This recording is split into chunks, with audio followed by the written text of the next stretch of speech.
कुत्रेवाणीच भाव वापरते.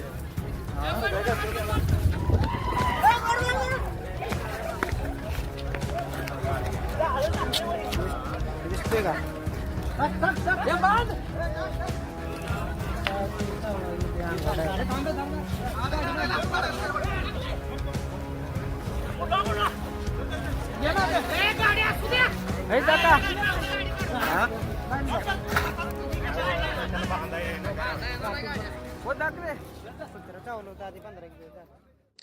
सातारा जिल्ह्यातील फरतडवाडी अंगापूर रस्त्यावर आज दुपारी घडलेला प्रकार धडकी भरवणारा आहे.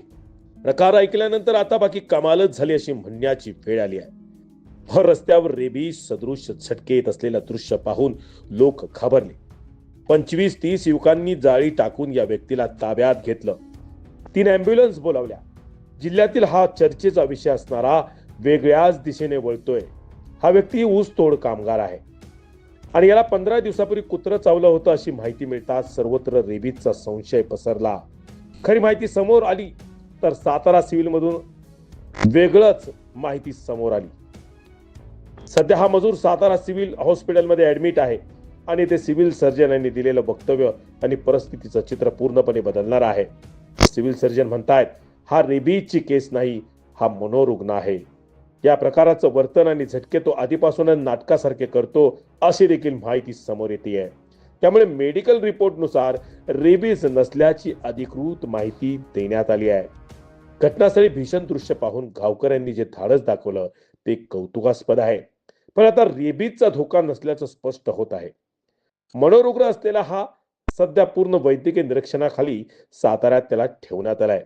एकीकडे रस्त्यावर थरकाप उडवणारा संघर्ष आणि दुसरीकडे हॉस्पिटलकडून आलेलं वक्तव्य, ही संपूर्ण घटना आता सोशल मीडियावर रेबीज की नाटक असा मोठा वाद निर्माण करत आहे.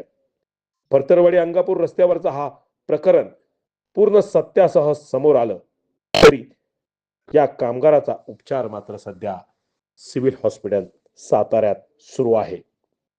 तरुण भारत ऑनलाईन, सातारा.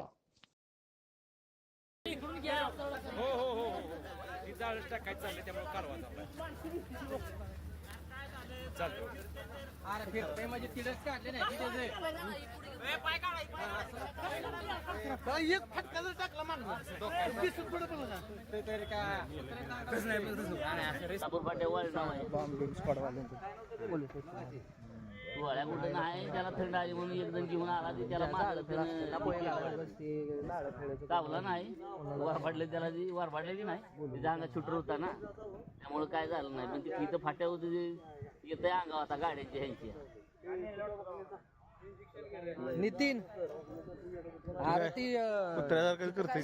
एक जण रेबीज झाली टोळीतल्या, तर पोलीस स्टेशन मध्ये सांगायला लागेल ना पकडायला त्याला. ती येड्यागत येत अंगावर 2 व्हीलर 4 व्हीलर आपल्या टोळीतल्या फौजींच्या. ती कोण आहे का तिथं? हा पण 8 दिवसानं